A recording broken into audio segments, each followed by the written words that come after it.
Amen అనే మాటకు అర్థం ఏంటి? తదాస్తు అనే, అలా జరుగునుగాక అని. యేసుకి ఒక పేరుంది, ఆమెన్ అనువాడు అని. ఆమెన్ అనువాడు. ఊరక నువ్వు దరిద్ర మాటలు మాట్లాడుకుంటా నా బతికింతే, నా జీవితం ఇంతే, నేను ఇంతే అంటే చూసి చూసి ఆమెన్ అంటాడు. మరి ఇప్పుడు మనం రిలీజ్ చేస్తున్న వాక్కును బట్టి అక్కడ డిస్కషన్ జరిగిద్దండి. ఓ పక్క సైతాన్ ఉంటాడు, ఓ పక్క ప్రభు ఉంటాడు, మధ్యలో తండ్రి ఉంటాడు. మనం ఇబ్బంది కొలిమిలో కాలుతూ ఉండి కూడా నిరీక్షణతో కూడిన మాటలు మనం ఆ వాక్కును విడుదల చేస్తున్నప్పుడు యేసయ్య కదులుతాడు. నా బిడ్డ అంత శోధించబడుతూ కూడా తండ్రి నీ అందరి విశ్వాసాన్ని విడిచిపెట్టలేదు.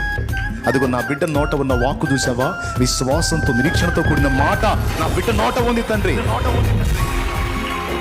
దానికి చెందిన మాట అదిగో అతని నోట నుండి వస్తుంది. ఆ మాటను బట్టి నా బిడ్డను దీవించమని యేసయ్య కదులుతాడు.